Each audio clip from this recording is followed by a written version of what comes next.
Miraculous Mamas podcast. I'm your host, Elizabeth Joy.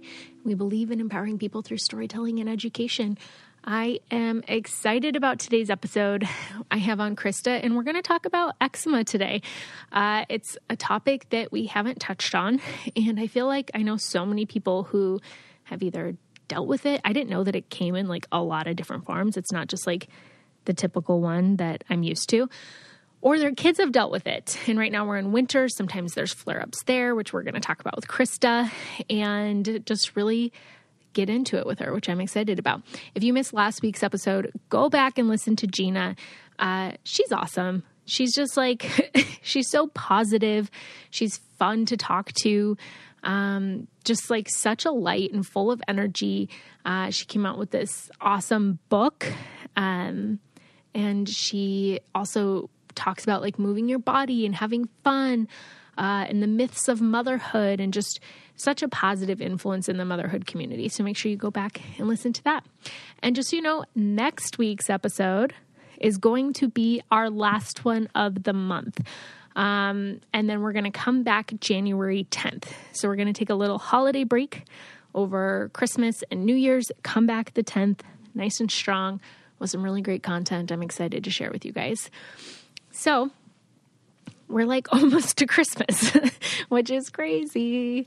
I thought I had all my Christmas shopping done, but I have some like last minute things like not white elephant, those things I just wrap up from around the house, like Secret Santa stuff, gift exchange stuff, a few things here and there.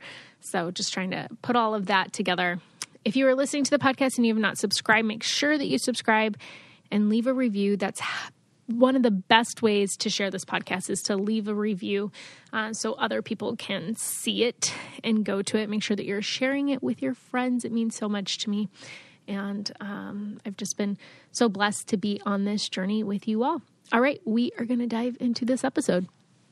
All right, everyone, we are going to talk about something today that we have never talked about before.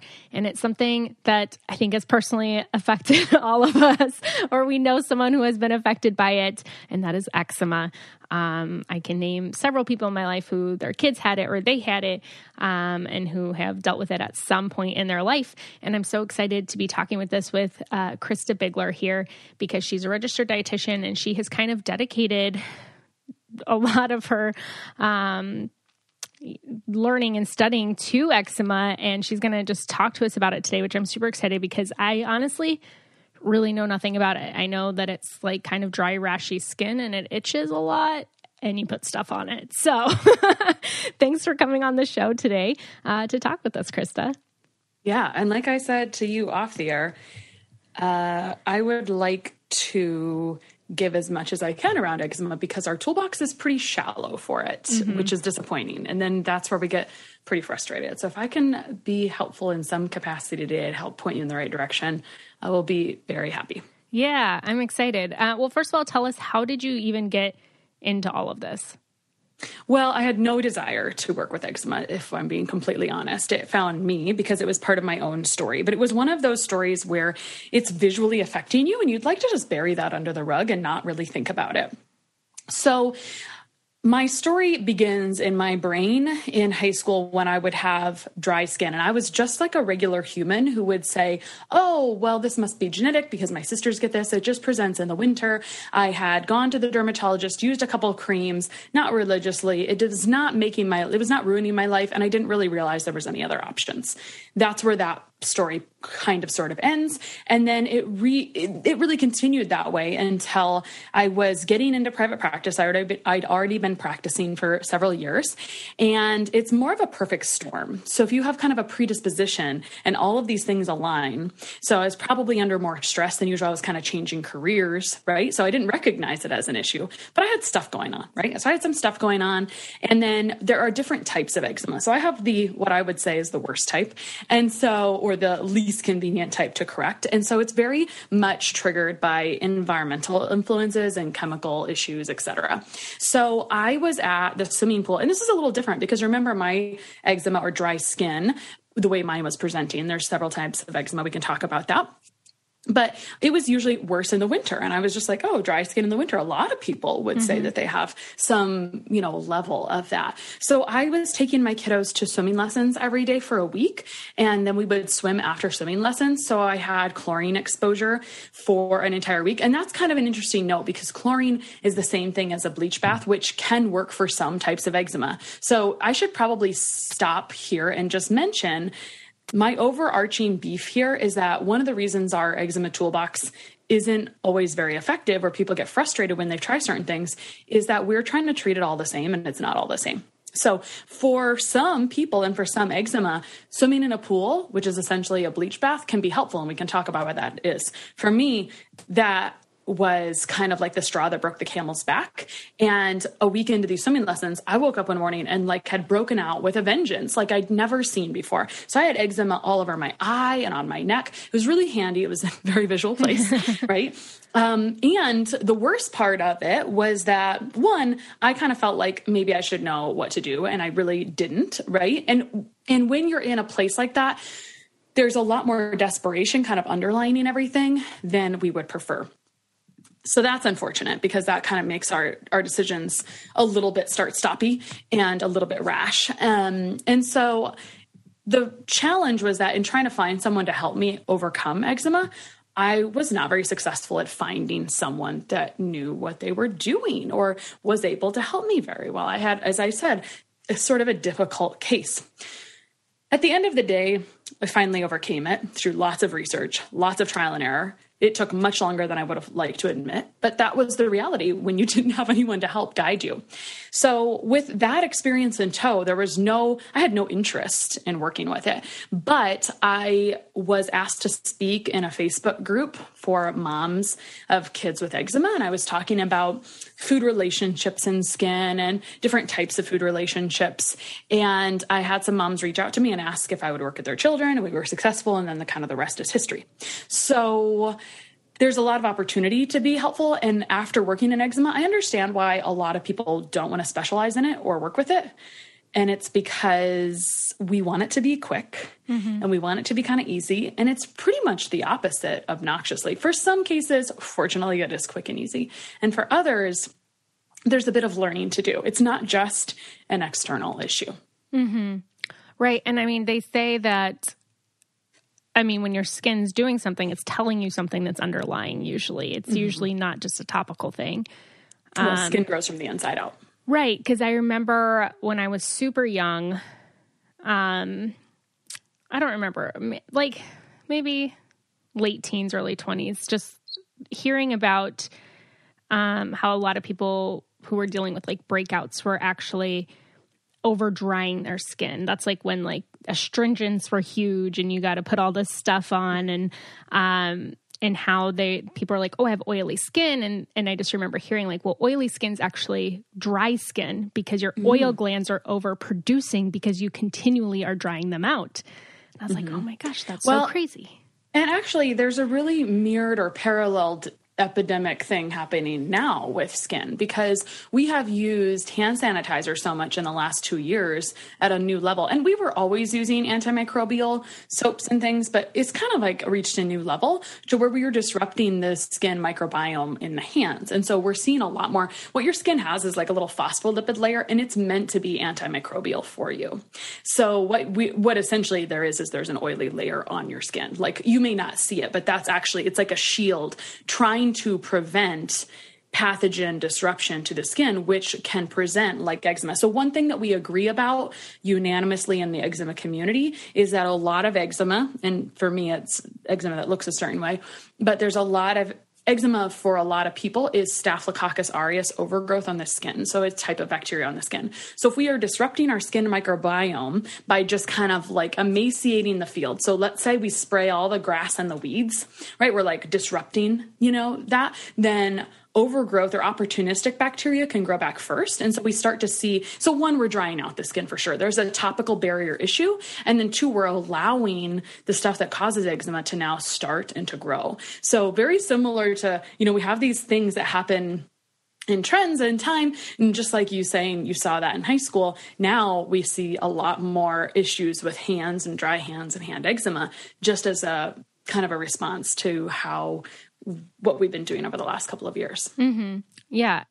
We are going to take a quick break from the episode to talk about something that is so annoying. Have you started a free trial and then forgot to cancel it? So then you're just getting billed and then you continue to stop canceling it because you forget, or you sign up for a subscription and you're like, yeah, I'm just going to use it for this thing, blah, blah, blah.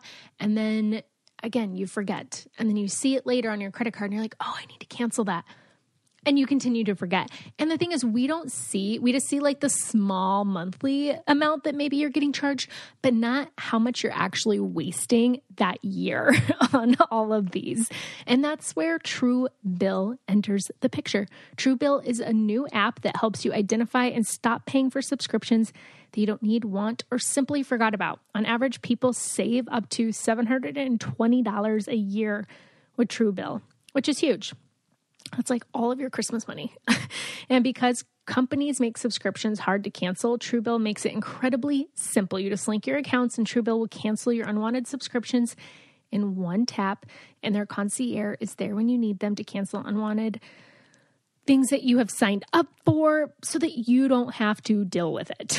There's like, I've been there where there's just like these sites that make it so hard to cancel. And so then you're emailing somebody and it's just like, oh my gosh, such a headache. And Truebill just takes all of that away from you. They have over 2 million users and have helped them save over $100 million. Like Matthew B., who said, in a matter of seconds, I saved $660 for 1 year on my DirecTV bill. I saved $120 on my SiriusXM bill and $840 on my car insurance. That's over $1,500.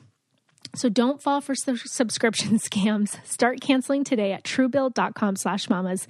Go right now, truebill.com/mamas. It could save you thousands a year. Truebill.com/mamas. Now back to the episode.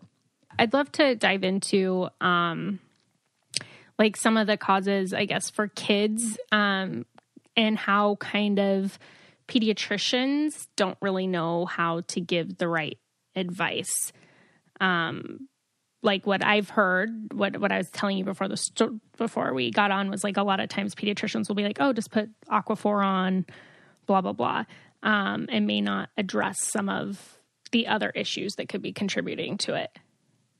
Yeah, I mean, you can only do what you know. Mm-hmm. And so if you haven't seen, I think a lot of practitioners, our eyes are open to different things when we see them work in a different way, right? Yeah. So we can say that maybe these providers haven't had the opportunity to see things work in a different way, right? And they've been probably told that there's not a relationship to some internal things.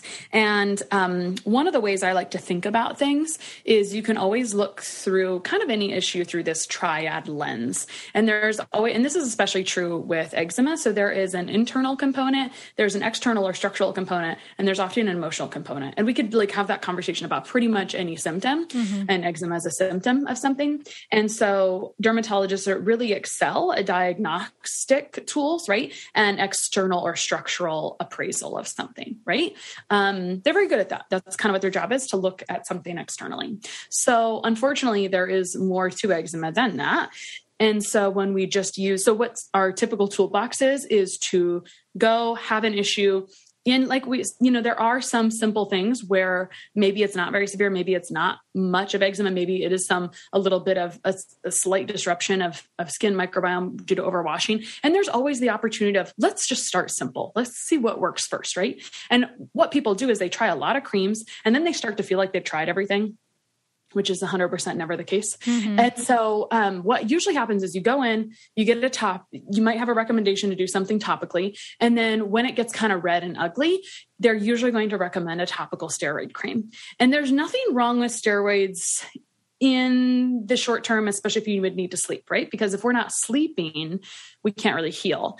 So that would be that's kind of my like hard line, like we need to sleep while we're working on correcting the real root cause. Mm-hmm. The problem with steroids is that they do have some very serious consequences if used long term, and we're really supposed to use them for just really a few weeks, and there's supposed to be a titration schedule. that was not commonplace for a very long time. I don't know that it's still, I would say it's still not common to receive that kind of diet, like that kind of prescriptive way to titrate down. So after steroids, and granted, I'm not in the derm office. I'm pulling from my experience and more so all my clients' experiences, because those are much more recent. So what happens, and this is why people end up, I have a conversation with them sometimes. So they go from the doctor's office, steroid, and then unfortunately there's not a lot between that and something quite serious. And so when people when the recommendation becomes do one of these drugs that are on the market, and then like a biologic drug, and they're like, oh, but by the way, we need to check your liver enzymes every 2 weeks. It starts to make people's eyes like freak a little bit. And that's more with adults than children. But the other thing that I see with children is that the steroids kind of stop working, or when you decrease them, the skin issue pops right back. Well, duh, because we're just turning off the light switch, right? Like we're trying to just suppress the symptom, but if you stop suppressing it, and you haven't addressed the root cause, then unfortunately it comes right back for the majority of people, right? Mm-hmm. So it just depends on how severe it is and how much it's exacerbating. You said that skin is presenting something on the outside. You're right. Our body gets rid of things in multiple ways. It gets rid of things through the bowels, through the urine, through respiration, right? Inhale, exhale, which we don't always think about unless you're like in a wildfire zone and realize like, oh, this is really challenged right now. Or, we could give more examples of that even over the last 2 years. We're like, oh man, our oxygen's literally affected here. And then skin. Right. So we see that often with sweating, but just like the skin is a safe place. It's this largest organ externally, right? The liver is the largest organ internally. And so essentially it's a safe place where if it can't get rid of things, if there's not enough trash man in one place, the skin is a safe place for something to show up. Mm-hmm. Yeah. I was actually just listening to another podcast that was talking about how perspiration is like one of the big ways that your body detoxifies. So when you're using antiperspirant deodorant, that's like blocking those toxins from getting out. So they were talking about like natural deodorants and stuff, which I went down that pipeline forever ago, and then it took me forever to find one that actually worked. It does. And you have to change them. Right. And then you're like, okay, well, I smell bad, like, but I did find one that I really like, and I've been using for a few years now. But I have to like almost change which one of their products that I use. Yeah, that's a common thing. When I start to sweat more, I know that I need to go get in my sauna, which was part of my story at the end. Like I was 80 to 90% looking good. Like no one could visually look at me and say I had an issue, but everywhere where I had a skin rash, my skin was really rough to the touch. And so until I started using infrared sauna, which is an option for getting a sweat out, so pulling things out of the body that way, it's been around since a lot of these modalities like have roots in ancient tradition, right? Sweat lodges, Norway, like these have been around for a long, long time. Infrared's got a lot of benefits. It's kind of like, I would call it like the benefits of exercise while sitting, because it's increasing blood flow to help heal faster, et cetera. And so it's producing some sweat. And until I did that, I was not full 100%. So I know now, so that's just part of my, like I said, and we could talk about this, there are different kinds of eczema and they all respond to different things. And I would say like, they don't all respond to different things 100%, but there's almost like a different starting place to get to where you need to go. And a lot of times we start in the wrong starting place and then we kind of get frustrated, right? So anyway. Yeah, it was super interesting when you said that you could get put on a drug where you have to get your liver enzymes checked every couple of weeks. Like that sounds pretty like a really big potential side effect and invasive drug. Well, this isn't, we want to be empowering here, but I will just mention that long-term steroid use, one of the things with that is that it thins the skin. And so like I barely used steroids in high school. And if I would use the wrong product on a place where I barely used to use them, I could really irritate my skin. I've done it to myself many times over the years to the point where like, I think I may have learned my lesson now. I'm not sure. But it thins your skin. For people who are using a ton for a very, very long time, there are some severe issues, cataracts being like some of the worst things that can happen. And so, again, this is not meant to be scary. It's just meant to be like, oh, by the way, this is not actually this isn't a sustainable treatment option. Mm-hmm. It's just masking the top layer of what's going on. Mm-hmm. Yeah. Yeah. We're going to take a quick break. If you've listened to the show for a while now, you know that I'm obsessed with playing Best Fiends. And right now it's kind of needed. There's so much like holiday chaos, and it's nice to have a little pick-me-up when I need a break from all of the holiday action. Best Fiends is a unique gameplay that has it all. A storyline, collectible fiends, tons of fun prizes. You can connect with your Facebook friends on there, do little competitions, do some side puzzle solving, which is what I love to do. And even if your holiday travels take you off the beaten path, you can still play Best Fiends. There's no Wi-Fi required. It's also always challenging, which is something that I also need as a mom. Sometimes you just need a little action for your brain when you've been hanging out with a 1-year-old all day. So it is my go-to. Download Best Fiends free today on the App Store or Google Play. That's friends without the R, Best Fiends. I would love to talk about the different kinds. I guess I didn't really know that there were different kinds. Well, there are a lot of kinds conventionally. So there's eczema is like a group of conditions, and there's a lot of terms for it. There's at least 10 types.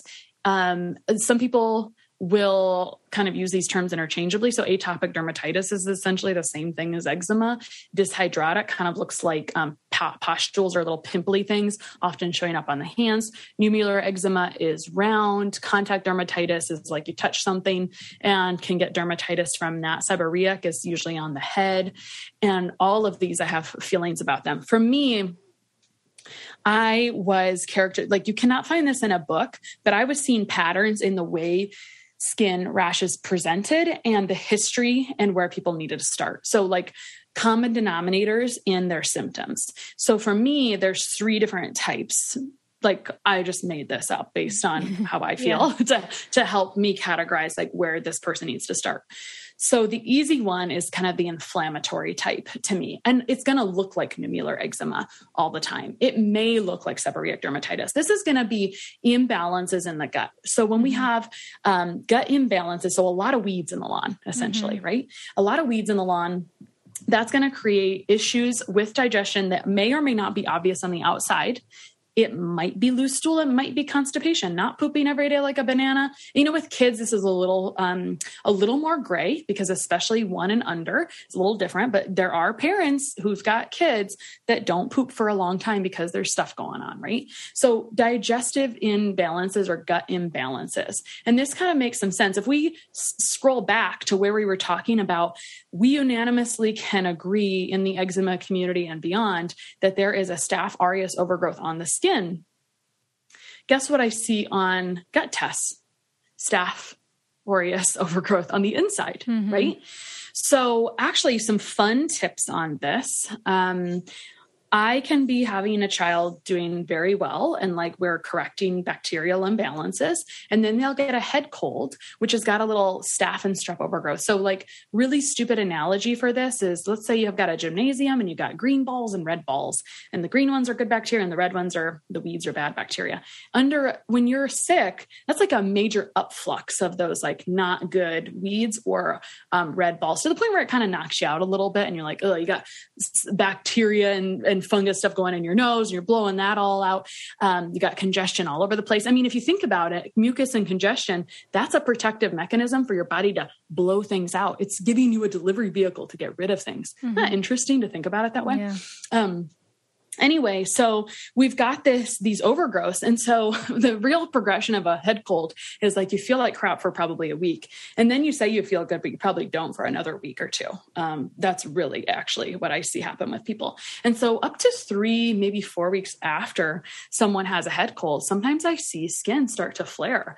And you're like, what's going on? Well, skin is delayed.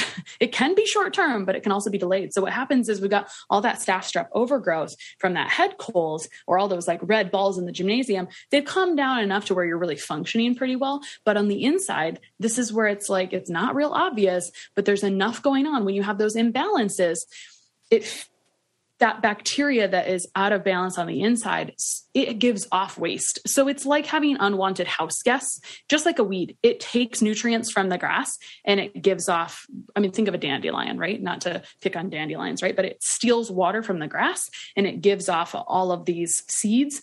So bacteria in your gut consumes your nutrients. So it makes you tired. And then it also gives off endotoxins, and those can cross the blood-brain barrier, causing brain fog. I'm thinking about adults and kids, but kids, you're not going to see these things in as much. In a kid, you're going to see these endotoxins show up, and it may show up on the skin, right, as a rash. It's like, oh, I can't take out all this garbage, so I'm just going to, present it on the skin.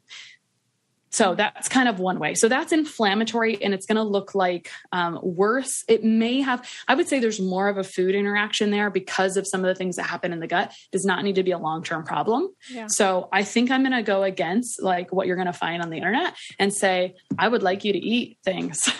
I would like you to not feel limited. But when you have that type, and I would say that's the most common type for kiddos. Good sign, because it's the easiest type. So it gets worse from there. So do you have to like limit food temporarily? Well, and that can be an option for some people. And so where people land is they make, they can do some experiments around this. So there's some good and bad ways to do this. I don't care for like really, really, really long-term food restrictions. A lot of people will be like, I cut this, and then I cut this, and then I cut this. I think this is like torturous personally, and I wouldn't do it that way. But food, that's a whole topic on its own around how your body perceives food. Essentially what happens is, what is the simple way? Like, let's talk about gut permeability and what actually happens when you have gut imbalances. When you have gut imbalances, the apple that you just ate doesn't get digested into all the nutrients that could go around your body and help support different functions. It's getting undigested because the gut bacteria are throwing a wrench in digestive processes. So you have undigested macronutrients, carbs, like if any food, like it could be, if it's a meat, like you got undigested proteins. So you got undigested carbs, proteins, etc. And this is like self-fulfilling because undigested protein carbs are the preferred food source for the gut imbalances, feeding them and making them worse. And so it's possible that people eat things and see flares, right?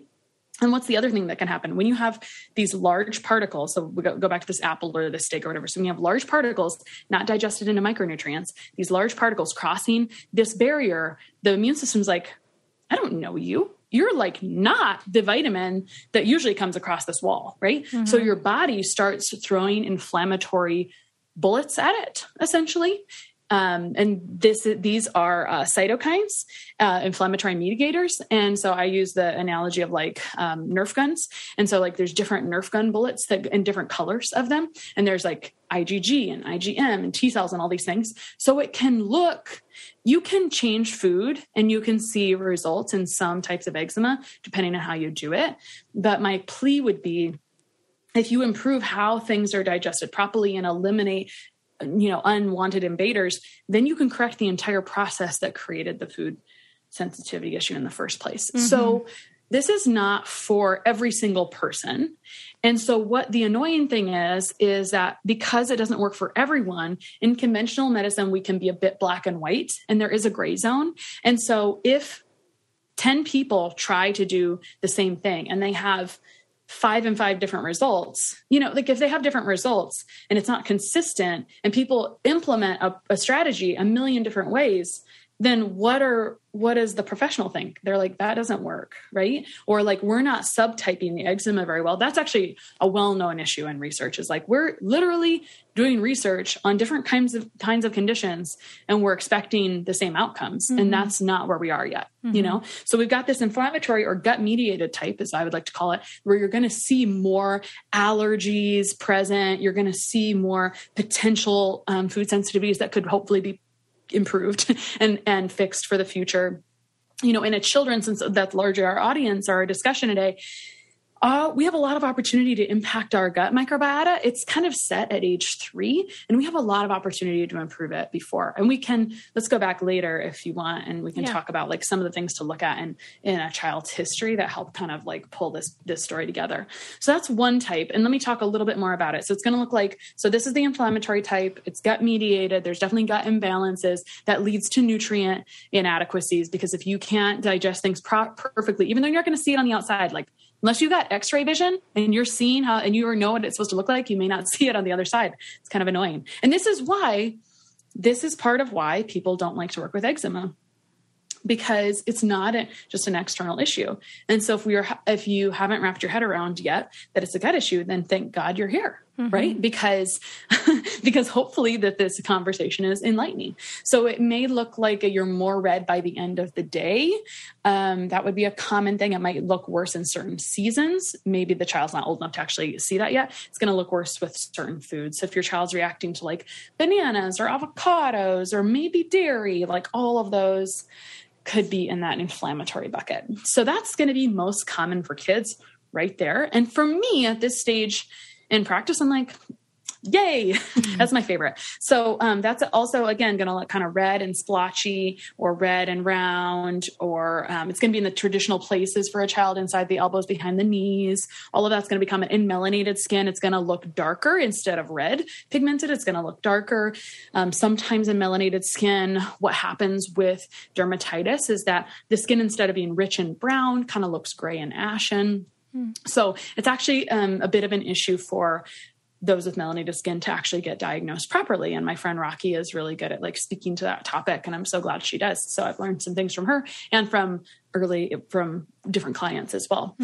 Like I have this beautiful picture of a little boy and his skin was like gray. And then the after picture is like, and that's one of my favorite. I have like this bulletin board here. So that's inflammatory, and that affects kids, right? So then there are a couple other types. One is going to be environmentally mediated, or you're basically going to be more like chemical sensitive. So in an adult, you might have more of a sensitivity to smell. This is going to look like contact dermatitis, right? You touch different things.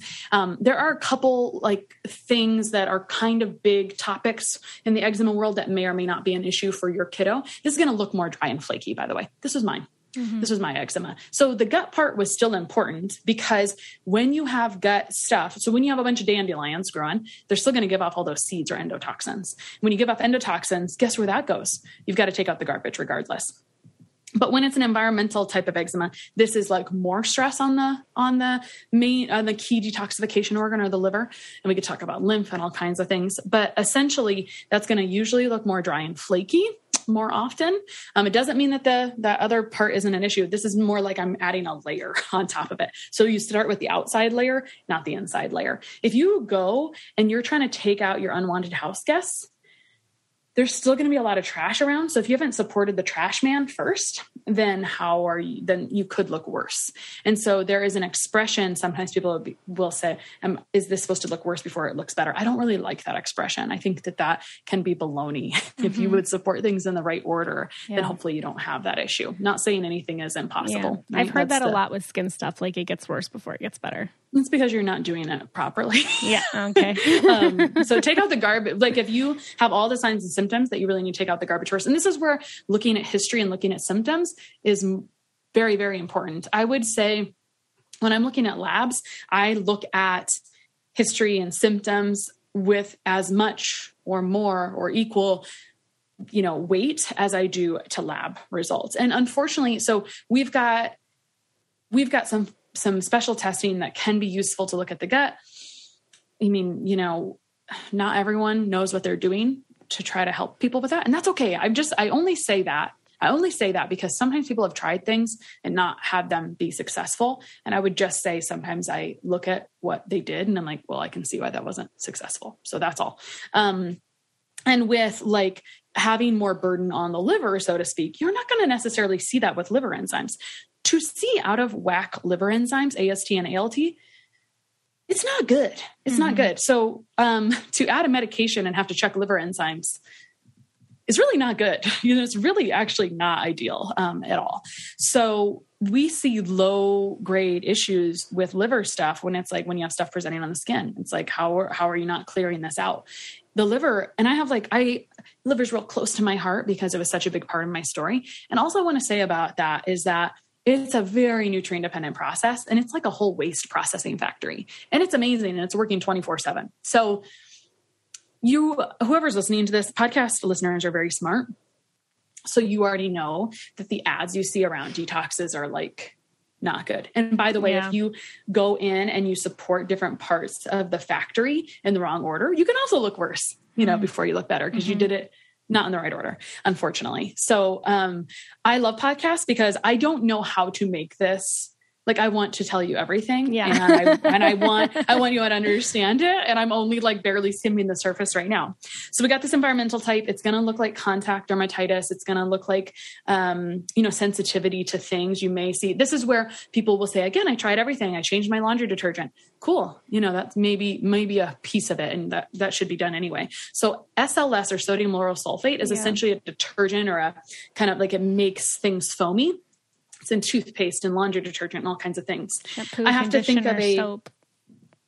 What was that? Said shampoo, conditioner, soap. Yep, everything. Soap, everything that touches your skin. Everything that touches, all the personal care products. I remember I had this kid at one time, he was doing pretty good. He was on the road to recovery, and all of a sudden all hell broke loose. And his mom was like, oh my gosh, I changed the detergent. So he was pretty hypersensitive because his immune system had not chilled out yet. He was not at that point yet, but his skin was looking like he wasn't itching all the time, and was able to sleep and all those things. So he was on the road to recovery, but she said, oh my gosh, I changed the detergent from one brand of like Free and Clear to another one, like the generic brand or something, which had SLS in it. Which, man, that was really stress inducing for her. And my heart goes out to her, but I like to use stories to help give an example of how something kind of little like that could make a big difference, just depending on where someone is. So SLS is kind of a big topic in some harder to treat eczema. And then also nickel sensitivity can be an issue. I'm not real big on like food and nickel, but the way you would tell this is like if you wear a pair of jeans and you got a little spot kind of, and I would say dermatologists recognize this for sure too. But you got a pair of jeans and it kind of, you get a little rash where that spot is that touches your skin. Yeah. That can be a thing. Really, what does this mean? It's like you can't handle a lot of toxic burden. So if you can't handle toxic burden, like for me, that looked like I was tired after drinking coffee, because coffee is not, I still like coffee. I'm just saying. There's a lot of quality issues. There's a lot of garbage out there. Which we've barely touched on it. I had one person, we talked about more just like supporting your fertility and things like that, like not drinking coffee on an empty stomach first thing in the morning type thing. Yeah, so many. But I've been wanting to go off on a fun tangent about that. One thing that's been on my back burner for a really long time is to do an episode on coffee, just because I'm like a podcast nerd and I've listened to so many different things about like coffees, like the way that it's produced and how many pesticides go on it and how just the whole process of everything. So I really want to say anything. Right. Because no one wants to say anything bad about coffee. Moms run on coffee. Like, let's face it. Right. Yeah. It's an easy fix. Just use a better one. Right. So this is a near and dear topic to my heart, because even when I was in recovery, like my skin was good, but if I would go, I live in the middle of nowhere. I have access to no fun thing. I mean, you make your own fun in the middle of nowhere. Yeah. It's a great place to be. But when I like go to visit a city or a place, I'm like, I want to go out for a coffee drink, or I want to do this. And so I like to indulge in things when I'm on vacation.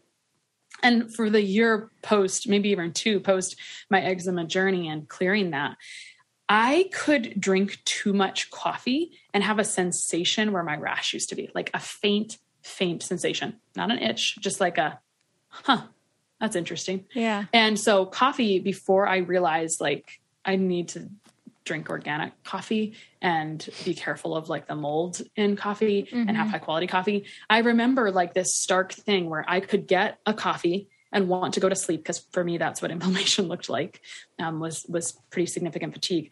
I remember one time not specifying non-dairy milk at a coffee shop and not being tired because they used organic milk and high quality coffee. And I would also be really jittery, for different coffee. Anyway, fun topic. So, yeah. Like I said, I plan on doing a whole podcast on it, hopefully sometime soon. So yeah. All of these things, and these are the things that if you notice about yourself, write them down, because someone can help you put together those pieces, if not yourself, right? I mean, I'm a huge on like empowering you to figure out your own health story, because we all have to, we all have a responsibility to be our best. So we're not reliant on healthcare, I think, as much as possible. Honestly, just to reduce the burden. And second, because it's, we have availability issues, quite frankly, for it. So like, if we can like get things leveled out and be in sync with our body, we're all better off. So awareness is like your best friend. And without awareness, it's hard to clear anything. So we talked about inflammatory eczema, which is most common for kiddos. Yeah. And actually, like one more thing, we can talk about this and how you assess your history and kind of like which direction to go. So we talked about in inflammatory eczema, it's really gut mediated. We talked about environmental, which is going to be more toxin related. So you need to really support your trash men and whatnot before you do other things. Yeah. And that can look more dry and flaky. And then finally, there is a stress mediated one. And so no one wants that one, but that one is really kind of the real straw that breaks the camel's back. I see that with mostly adults, and it always shows, it's always the hands. Like if you've got hand eczema, I've never seen a case where stress wasn't involved. Sorry. It dumps certain nutrients, which are implicated in hand eczema. So stress dumps minerals and B5 and other things. And it causes, so stress on its own, that's another topic where it causes downstream effects of what happens in the gut and your ability to process things, because it's robbing certain nutrients, and everything your body's doing is really nutrient dependent. So skin healing is nutrient dependent. Clearing waste is nutrient dependent. Like there's a lot of nutrients at play there. So if you're dumping nutrients, or you're not intaking them or digesting them or absorbing them, this is all part of how you correct things long term. And so, unfortunately, this isn't like an overnight fix for the majority of people. Some people, if you can do something simple and it works, then more power to you. I am freaking thankful, because this affects 10 to 20% of kids. So we hope that not everyone has a difficult case, right? We would hope that a lot more people have an easier case, and it can be helped by like sealing up the topical skin barrier. Maybe their gut correcting itself because of what you do at home or the family's microbiota. So that's maybe all I'll say about stress. It looks like it's on the hands. Usually people have eczema in other places, and then it gets like more severe. So certainly was a part of my story in some capacity, even though I didn't believe it. The environmental piece was a huge piece that I had to start with first. And then I also had to deal with the inflammatory piece. So it was a layer. So once you add on that layer, that's just where you start. And so this is all about starting points. So you don't have to look worse before you look better. So you can look better and look better. Yeah, that's so interesting. I would love to, I don't know what order you want to do this in, go back. I definitely want to touch on, before we wrap up, kind of gut health and promoting that, like how you were saying it's established by 3 years old. And then kind of like assessing your history, like you were saying as well. Yeah. And a couple of things I should add to, since it's the thing that's going to affect kids the most with that inflammatory type or that gut mediated type. Seborrheic dermatitis, 70% of this fungal strain called Malassezia is like from the shoulders up. So that is something you may have seen somewhere before. It usually is fungus. I will say when cradle cap is really a fungal thing typically. And so some people will use coconut oil, and then some other like experts in my life and in my realm will say, well, coconut oil actually, if you use that a lot, it actually it's so antifungal that it actually disrupts the skin microbiome as well. So not to be too confusing, but that's the reality is that like things don't always make perfect sense. There can be a caveat no matter what. So I just wanted to mention this a little bit, because when you're searching things on the internet, it often looks like fungus and candida are a thing. And I would say fungus and candida usually never operate in a silo. Like they're always hanging out with other weeds as well. So there can be multiple weeds there. So that's an important piece of just overall gut dysbiosis that I wanted to share. So supporting the gut, I think like if I talk about the history, you may be more aware of how you need to support the gut. And then we can talk about just generally how the gut heals itself if it has what it needs to do it. Yeah. So when I am looking at a kiddo's case, you just start with like the birth history and then like tell me about their life up to this point, right? It's not a very long history, typically, right? So a couple things that can happen at birth, which are not to make us feel bad. I mean, my oldest child is 16. I had her at the height of C-sections, and I did not know at that time. I was a young mom and I did not know at that time what that meant. It was like, this is convenient for my doctor type thing to induce you on this date. And so simply a C-section does not allow the vaginal microbiome to inoculate the child with all that good bacteria. However, if you're also group B strep positive and you're on many, many hours of antibiotics, as I was with my second child, my second child also did not get inoculated well with good bacteria. So I don't say this from a pedestal. I say it as a peer. So those are two situations right away off the bat at birth that are important. This is another anecdotal thing. I ran a kids eczema group like in 2017, and there was a lot of really severe cases in it. And a pattern that I saw at that time and then in clients since in severe cases is that sometimes I see jaundice present there. And that's not to like overthink. It's just like jaundice is simply like, hey, maybe like a little underdeveloped liver, like I couldn't clear things out. And so we have got a little jaundice. And so that makes a lot of sense with what we've talked about so far, right? Right. That you could have like a little bit of underfunctioning liver stuff. So birth, what happens at birth? And then what happens like right after that? Is there some time where this baby or child had to have antibiotics? Antibiotics, bless them or not, they're a useful life-saving drug that we overuse quite a bit for, head colds. So this is kind of where like, can we strengthen our immune system as much as we can, to help fight things off? That might be a better approach. Antibiotic resistance is a worldwide problem. Yeah. So, again, we use them if we need them, but we overuse them. So That's all we have to say. It's not a judgment call. It's just like facts. So, and one thing with the cesarean too, though, that, I've talked a tiny bit about on here, but, have you heard of vaginal seeding? I don't know about vaginal seeding, but swabbing. Yeah. Is that the same? Same thing. Yeah. So like if you do have a cesarean, you can do swabbing where you swab the inside of your vaginal canal and like rub it on the baby's skin. Yeah. Yeah. To get some of that. And I mean, I'm huge on like gut health with kids, and, my daughter ended up in the NICU for a week, the first week of her life, on 2 different antibiotics. Can't do anything about it. Right, exactly. Like there's so many things out of your control. And I was like taking probiotics during my pregnancy, like making sure like I was eating probiotic rich foods, and things happen. Things happen. And it doesn't make you a bad mom. It doesn't make any birth story better or worse or anything like that. It's just life. So it's good to have the information. Just awareness. So in case you did have to be on antibiotics, or in case you had a cesarean or your kid's in the NICU and had to be on it, like what are things that we can do to help promote their gut health to start? Absolutely. To set them up.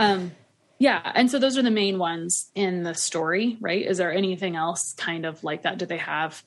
Have they been kind of sick? Did they have any other big things happen? Those are like the key things that are most common. And then the only other thing in assessing the history that's like huge and really common is look at the parents. Is there any gut issues in the parents?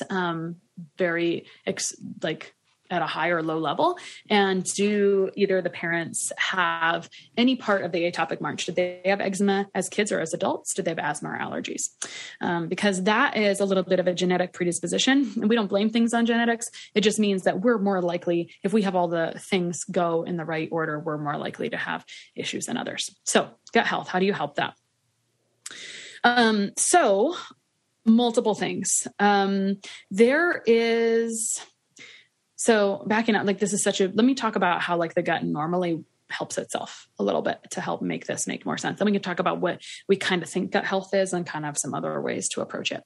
So when the gut is healthy and it's got a lot of good grass, right? More grass than weeds. It's not perfect. It's never going to be perfect. But if we got a lot more grass than weeds and just kind of minor weeds, then what it does is when you eat, you digest food well, and fibers get made into short chain fatty acids, which help your gut heal itself, essentially.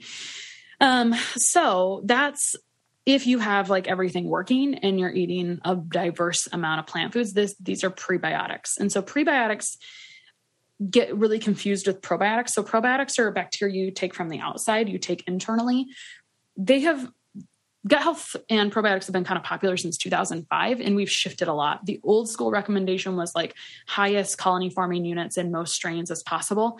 That's okay. Sometimes that's going to work and sometimes it's not. There's a lot of options here. There are probiotics that are made specific for skin health. I think they work better for psoriasis and eczema, but there are specific strains for that. There's a specific product on the market. Spore-based probiotics, Saccharomyces boulardii, is something I prefer over some other ones. A lot of conventional probiotics may not make it to inoculate the gut. They may not make a difference. And so you can think of like probiotics kind of as like transient party guests, is that if there's nothing to help them hold on and grip and stay, then they might move on. So prebiotics and plant fibers and digesting plant fibers well are a big thing. There are like prebiotic products. There's green banana, resistant starch from potatoes. So like you can increase the resistant starch in potatoes by cooking potatoes, refrigerating them, and it doubles the resistant starch, which acts as a prebiotic. Beneficial mushrooms like reishi, cordyceps, et cetera, not only act as adaptogens and which is like helpful for cortisol, which is not going to be awesome when you're dealing with a child with eczema, because it's going to be all over the place. So it helps. It's an adaptogenic and immune supportive. You know, the cool thing about plants and herbs and different things is like they have like multiple hats that they can do. So beneficial mushrooms contain beta glucans, which is a potent prebiotic, which helps basically good bacteria stick. So if you're not helping the good bacteria stick, then you might be taking it in vain. You know, like it may not stick overall. So how do you approach this in real life? Try something and then change it. Try something and change it. To be honest, is what I would do. A very basic rule of thumb post antibiotics is that you would do something supportive for at least 3 times as long as you were on the antibiotics. You know, I'm a bit more aggressive in practice, but like that's a good rule of thumb just for anyone listening. Like you should be supportive post antibiotics overall. And we've got research to support that for sure. That like you can take things post. My big thing would be that taking probiotics alone is not gut health. You've got to get the good bacteria to stick. And then you've got to do other supportive things as well. Like you've got to eat diverse, colorful foods are where prebiotics come from. And sometimes in children's diets, that's not super duper common, right? So it's kind of annoying. So it's just fun because it's like some trial and error and kind of playing around with some things. Yeah. I realized like I ran out of ideas of things to like make my kid, and I ended up, we eat pretty healthy overall. And, I ended up purchasing a plan of ideas, and it's been very helpful for me because like even the oatmeal that I made this morning had a little bit of riced cauliflower it mixed in with it. And just like the muffins that have like different ingredients than I would not have thought to put in there. And things like that. So, breakfast is the time to supercharge. If you're trying to like supercharge something and make it more nutrient dense, it's always easy to get it out of the way or start with like that. I feel like that's the easiest place to influence first, or the easiest place to start. If you're feeling like, I don't know where to start with that meal. 'Cause it's usually like not that nutrient dense, and it has the potential to be a lot more nutrient dense. Yeah. So you can hydrate and get a lot of good things in right away. Sometimes I'm like so impressed by people when I talk to them like far later. They go from like really not focusing at all on food to like, I drive my kids to school, and since I've got them in the car for 20 minutes, as a captive audience, I make them eat vegetables on the way to school. And I'm like, you are so cool. Like, good for you. You are cooler than me. So I just, I feel really inspired by other people and how when they cultivate a positive mindset, what they're capable of doing. Yeah. It is really interesting though, how you said kind of like gut health is established by 3 years old. Just because I know some people in my life who have dealt with a lot of adult issues now who, were on and off antibiotics continuously as a kid due to like ear infections, different things, and that there was really no alternative ever presented. It was like, oh, get on antibiotics. I mean, this was 30, 40 years ago. Right. This is why we podcast, because there's more opportunities. And I really hope for the next generation, we do better and we don't just go on antibiotics as our first line option. Like they can be necessary. There are times for them, but what if we could also equip our toolbox and support our immune system? I mean, that's another big piece. There's, tons of immune cells in the gut lining. And so when you're improving gut function, you're improving immune system. So there's just things that really support that. One of my favorite things is immunoglobulins and colostrum, which is a really rich source of immunoglobulins. Like there's so much more to gut health than how we've kind of classically portrayed it with probiotics. If there wasn't, I certainly wouldn't have a job, which is totally fine. But I'm just saying, if you feel like you're doing stuff for gut health and the answer is probiotic, it's like, okay, cool. There's a lot more options here. Right. And it just kind of depends on the case. I'm not at all trying to withhold any information. It's just that we as humans tend to like try something. And if it didn't work, then like in 2 days we would give up. And that's actually not how gut health works. It takes a lot longer. So you can burn the house down real fast, but it's going to take a lot longer to rebuild it than to burn it down. Mm-hmm. So just keep that analogy in mind. Post antibiotics. That's all I'm saying. So what would you say, like, to people listening who either their kids deal with eczema or they do, and maybe they don't know where to start because they were just given a steroid cream or like, hey, put this on it. And that's really it. Like, how could they maybe advocate for themselves or find somebody who will work with them the way that you do? Sure. I think first, understanding yourself or your own case is going to be helpful, and no matter who you try to select working with you. So one, I hope what we just discussed was helpful in helping identify some of the starting places. I do have a quiz that kind of like where you can note all these symptoms and it'll give you a direction on which one you are. And there are different percentages and some of them are kind of close. And that just means like, well, you're pretty close. You have to support both of them. That's all that means. So I always suggest, if you don't know where to start, to write down your history. When did it start? When did it get better? What happened before? All of those are clues to those root causes and how to work through those root causes. And I promise, if you haven't ever written it down, you're going to learn something, or all of a sudden something's going to like be an aha moment as you do that. Yeah. And that's just because if you don't assess it, like if you don't take like a little bit of a space to assess it, we just kind of bulldoze through things and we hadn't even really thought about it. And that's really what another person does, is comes in and is like, let me put together these pieces for you. You can start that process on your own. Mm-hmm. So write down the history, then kind of document it from day to day for a little bit and just see if you see any main patterns. Don't let it drive you crazy, but sometimes you might see something that you didn't really realize, where you're like, this, and this seem to flare it. Let me think about what something is in common with those things. Right. Yeah. And then decide from there. That's kind of like the assessment part, and then take some action in some capacity. So at the very beginning of this conversation, I talked about there's kind of a lens at which you can go about something externally, internally, and emotionally. If you think you've done everything and you think about it through that lens, and then you realize, oh, I guess I just tried everything topically. And by the way, I bet there's still a lot more to try topically. Yeah. And not that I actually am not like, I don't send people down a lot of goose chases on topical things. Like we look at like how we are cleansing and supporting with like baths, and then like, what are we just putting on, and the end of story, we don't get too complicated there. And that I think is actually a problem, is sometimes we overcomplicate things. We're using all kinds of different products and we continually use something different every day. What if that product has started to cause a problem? You would have no idea because you're just rotating it constantly. Mm-hmm. So like try something and stick to it for a week and then see where you're at. So that's part of the action plan. So anyway, go like separate your action steps into that internal, external, emotional piece. And it'll start to like become clear to you that there's opportunity in all of those areas, and try some things on your own first. Don't get stuck for a long time. If you're not having success, then find someone who knows what they're doing and is not just going to put you on the main 3, omega-3s and probiotics and zinc.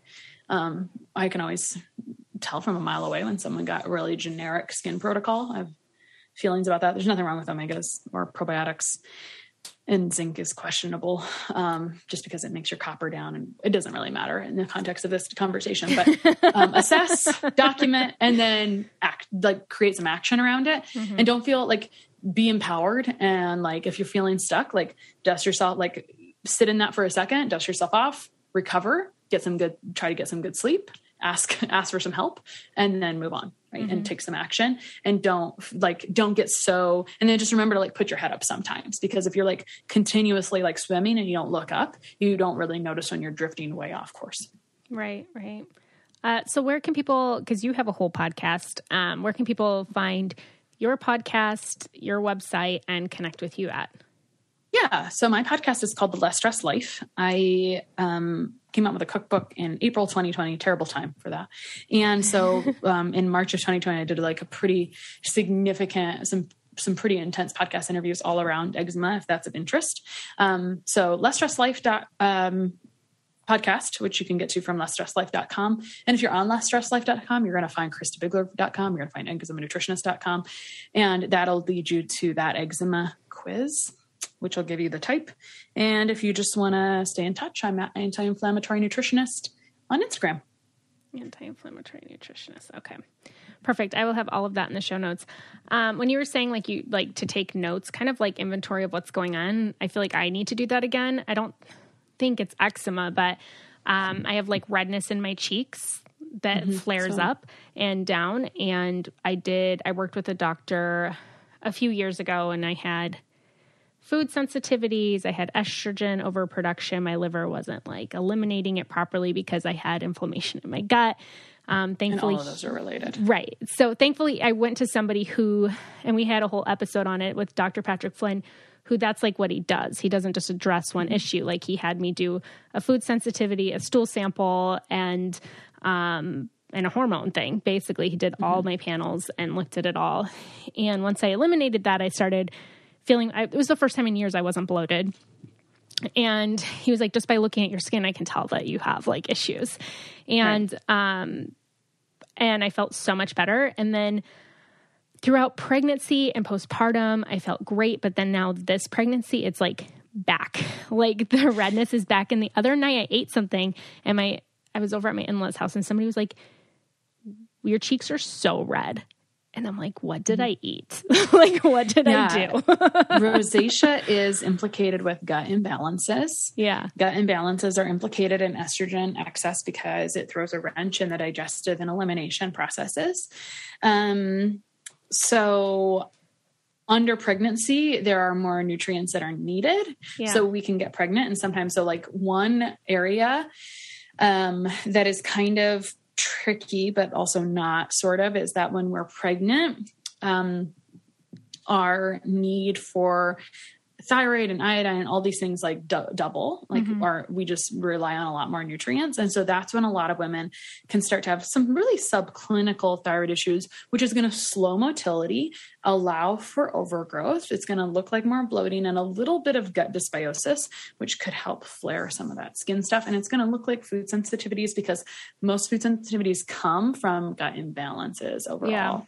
Yeah. So it's my passion to help people with like overcoming sensitivities, but, right. Cause like you said, you don't want to eliminate a food for life. Cause that's like, even when I asked him, I'm like, do I have to cut out this forever? And he's like, no, we want to heal your gut and get you back to like where it's functioning properly and you can run the other way if that's not the answer. Right. Good. Right. You don't want to have to eliminate that forever. Yeah. He's great. So I'm like, man, I need to do something again. Cause like I said, I felt really great for about 2 years.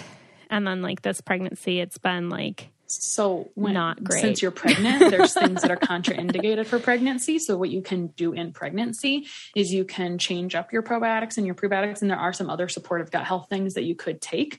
And those would be, and so it's all supportive angle because you can't use a lot of different herbs and things. So you want to be really supportive from that perspective. And then I would just say, based on how it started, I would wonder like, cool, what was the step before that and the step before that? Like, so I would just think about subclinic. So when our thyroid is slowed down, that's our master metabolic things. So it kind of slows down motility and metabolism, all these things that you wouldn't really notice pregnancy wise, but afterwards you might see a little more fatigue, a little more drier, different skin stuff going on, et cetera. And so, you can certainly order a full thyroid panel. It may or may not show things. So, there are still options. There's always more options is my point. I guess there's always more options, but first you want to see if something's overtly out of range. If it's not overtly out of range, but you don't still feel good, there's more options after that. Yeah. I'll have to look into it.